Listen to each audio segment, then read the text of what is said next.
आइए आपको लिए चलते हैं माता वैष्णो देवी के मंदिर में, जो है जम्मू कश्मीर में स्थित। और यहाँ की चढ़ाई लगभग 14 किलोमीटर है, जो बाणगंगा से शुरू होती है। माता वैष्णो देवी जाने के लिए दो रास्ते हैं। एक रास्ते में थोड़ा सीधी चढ़ाई है, लेकिन वो 2 से 3 किलोमीटर अधिक लंबा है। दूसरा है नॉर्मल रास्ता, जिससे आम श्रद्धालु आते जाते हैं। उसकी जो चढ़ाई है थोड़ा तीखी है। इसके अलावा एक तीसरा रास्ता भी है जो यंग जनरेशन काफ़ी इस्तेमाल करती है, वो है सीढ़ियों का रास्ता। लोग अपने शरीर के स्वास्थ्य के हिसाब से रास्ता चुनते हैं, जय माता की करते हुए चल पड़ते हैं।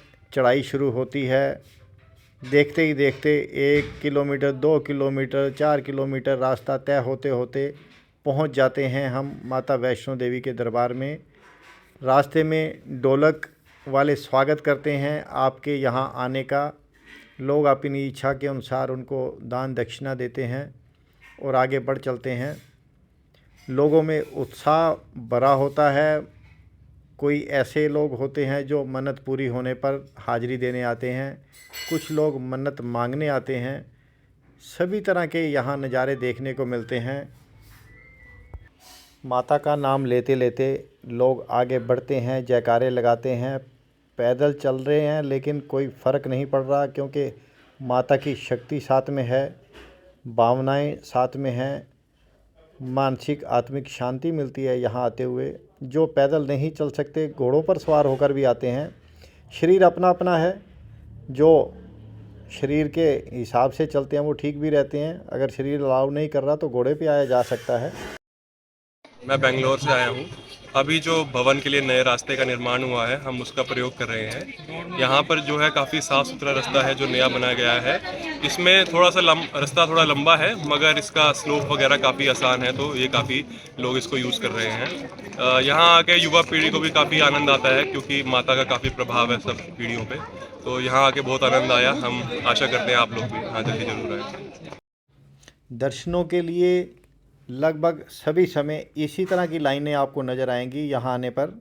और लाइनें लगाकर लोग जय माता की बोलते रहते हैं, अपनी बारी का इंतज़ार करते हैं। जैसे ही बारी आती है दर्शन होते हैं और जय माता की करते हुए लोग अपने अपने इलाकों में, अपने अपने घरों की तरफ लौट पड़ते हैं।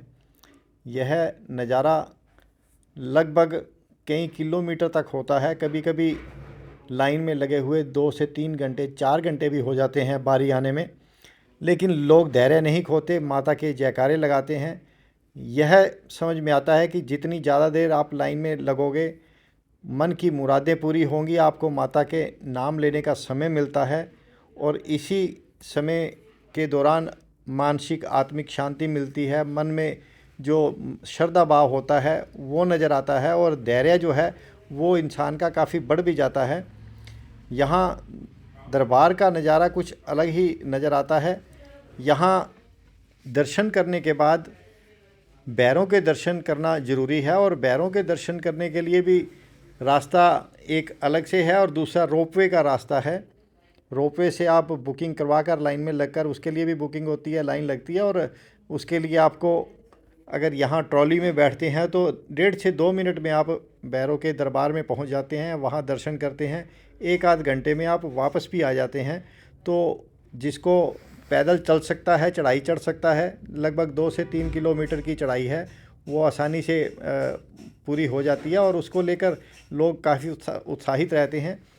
ये जो नज़ारा देख रहे हैं, ये भैरव के मंदिर का नज़ारा है। जहाँ काफ़ी संख्या में जो बंदर हैं वो भी यहाँ रहते हैं, और काफ़ी कई बार दिक्कत भी पैदा कर देते हैं। इसलिए श्रद्धालु कभी कभी परेशान भी होते हैं इससे, क्योंकि प्रसाद भी छीन लेते हैं मोंकी बंदर जो हैं, और कई बार तंग भी करते हैं। हालांकि कोई लोगों को, श्रद्धालुओं को काटने की या ज़्यादा नुकसान करने की कोई ऐसी बातें सामने नहीं आई, लेकिन ज़्यादातर जो श्रद्धालु हैं वो इसलिए कई बार इनके साथ एंजॉय भी करते हैं। चलते हैं वैष्णो दरबार, माँ वैष्णो के दरबार में, जहाँ दूर दूर से श्रद्धालु आते हैं। दूर दूर से क्या, विदेशों से भी श्रद्धालु आते हैं।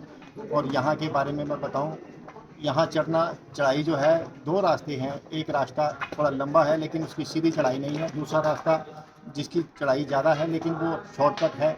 और अपने शरीर के स्वास्थ्य के हिसाब से चलना चाहिए, डॉक्टरों की एडवाइस के हिसाब से चलना चाहिए। अगर हार्ट बीट बढ़ जाती है तो कोशिश करनी चाहिए कि स्मार्ट वॉच अगर अफोर्ड कर सकते हैं तो वो ले लें, उसमें पता चल सकता है कि हार्ट बीट कहाँ तक जा चुकी है।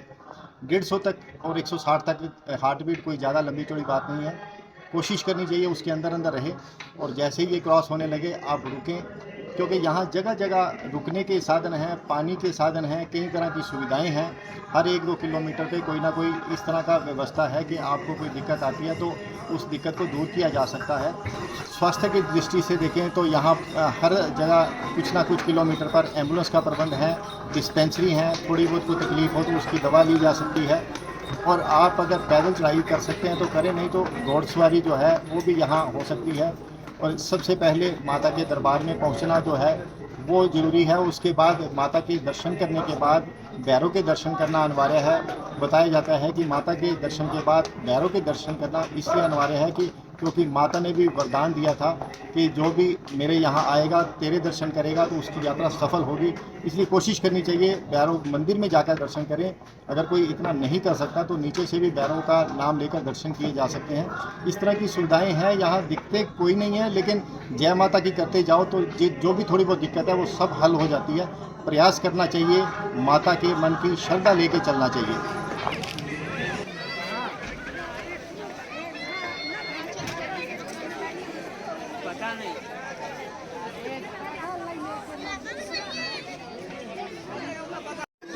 कहा जाता है कि जब माता ने भैरव का शीश काटा था तो उसका जो धड़ जो है यहाँ पे आके गिरा था, तो भैरव माता के चरणों में गिर पड़ा और माता से क्षमा मांगी कि माँ मेरे से बहुत बड़ी गलती होगी, मैंने आपकी परीक्षा लेने की इतनी बड़ी भूल कर दी। तो माता ने कहा कोई बात नहीं बेटा, मैं तेरे को माफ़ करती हूँ।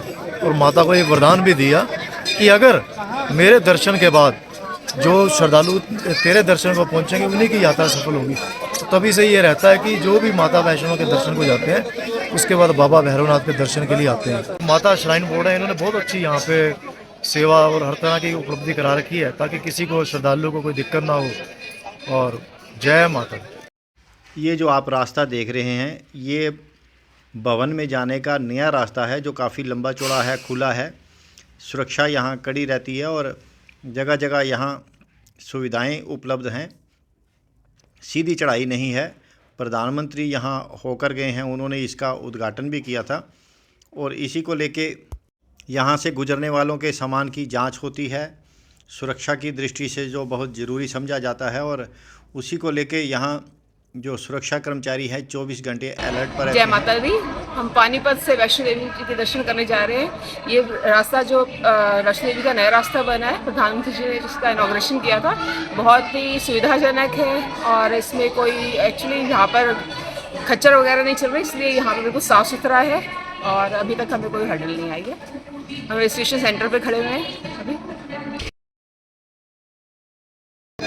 हाँ जी, बाकी जो व्यवस्था यहाँ पे भैरवनाथ के मंदिर में बहुत बढ़िया है, कोई इसमें शक नहीं। मगर जो यहाँ पर बंदर हैं, बंदरों का आतंक थोड़ा ज़्यादा है। उनके लिए जो सरकार है उनको कुछ ऐसा करना चाहिए कि वो जो बंदर हैं वो भूखे ना रहें और एक जगह पर इकट्ठे रहें, ताकि जो यात्रीगण हैं, क्योंकि उनका सामान कहीं उठा करके ले जा रहे हैं, कहीं वो प्रसाद को बिखेर दे रहे हैं और इससे गंदगी भी फैलती है और परेशान जो यात्री हैं वो दुखी भी रह होते हैं। कई बार उनके पॉकेट में से भी निकाल लेते हैं, उनकी चीज़ें खराब कर देते हैं। क्योंकि भाई जो सरकार है इस तरह थोड़ा सा गौर करें।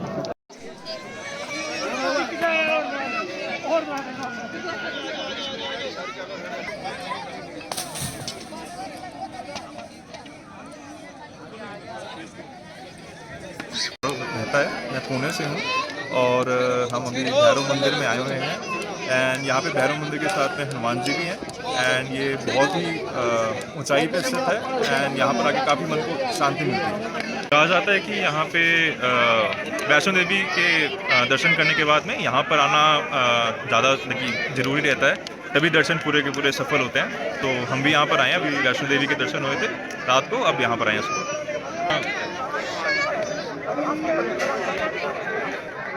क्या दे रहा हूँ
मंदिर में पहाड़ियों से कई तरह के आकर्षक नज़ारे देखने को मिलते हैं।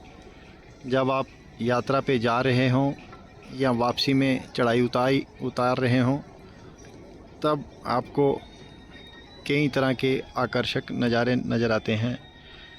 ये नज़ारा जो देख रहे हैं भैरव मंदिर से वापसी का है, जहाँ से आपका रेलवे स्टेशन भी नज़र आ रहा है और पूरा कटरा शहर नज़र आ रहा है। पहाड़ियाँ नज़र आ रही हैं, जिसमें आप अलग अलग तरह के स्नैप्स ले सकते हैं, ग्रुप फ़ोटो ले सकते हैं, सेल्फ़ी ले सकते हैं।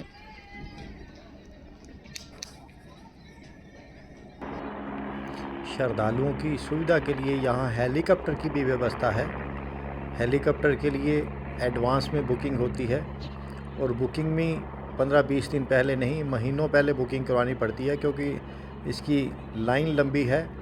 भारी संख्या में श्रद्धालु जो हैं वो कोशिश करते हैं कि हेलीकॉप्टर के माध्यम से ही इस सुविधा को लाभ लिया जाए, लेकिन सभी को यह सुविधा उपलब्ध नहीं होती।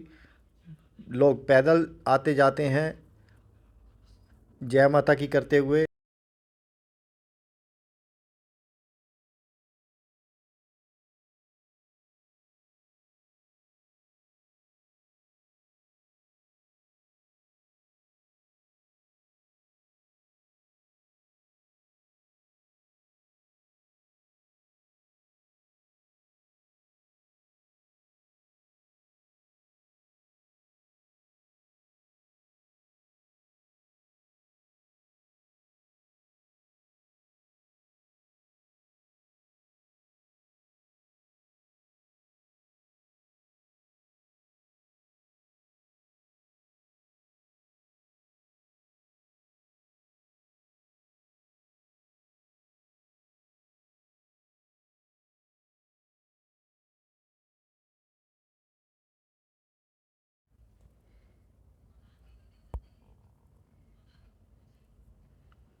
इसी रास्ते पर चलते हुए आपको कई ऐसे लोग भी मिल जाएंगे जो उम्मीद आप नहीं कर सकते कि ये भी इन सीढ़ियों के रास्ते चल सकते हैं, लेकिन सबका अपना अपना शरीर है, सबका अपना अपना तजुर्बा है, अनुभव है। किसी को दिक्कत आती है, सांस फूलता है, लेकिन जो डेली वर्जिश करते हैं, एक्सरसाइज करते हैं, वो इन सीढ़ियों को भी आसानी से पार कर लेते हैं। और इसीलिए लोग, ये देखिए जो नज़ारा दिख रहा है, ये श्रद्धालु है, ये बिल्कुल दंडवत करता हुआ हर जगह से, पैदल भी नहीं चल रहा, हर जगह दंडवत करता हुआ ये माता के दरबार में पहुंच रहा है। इस तरह के काफ़ी लोग होते हैं जो बिल्कुल कोशिश करते हैं, जिन्होंने कोई मन्नत मांगी होती है, मन्नत पूरी होती है, और वो इसी तरह से लेटते हुए, दंडवत करते हुए माँ के दरबार में आते हैं।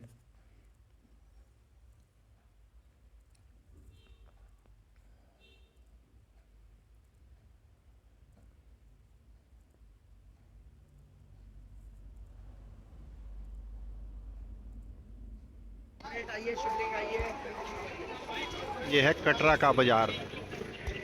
श्रद्धालु वापसी में यहीं से प्रसाद गिफ्ट वगैरह लेके निकलते हैं, अपने मित्रों को देते हैं, संबंधियों को देते हैं और पुण्य के भागी बनते हैं।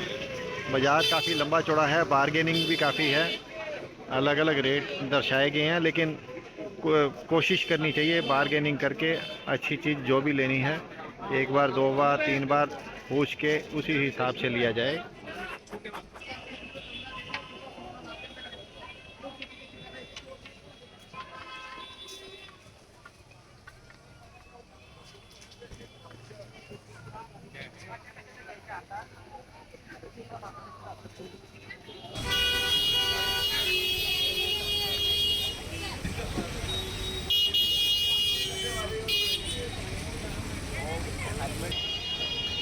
चलो चलो।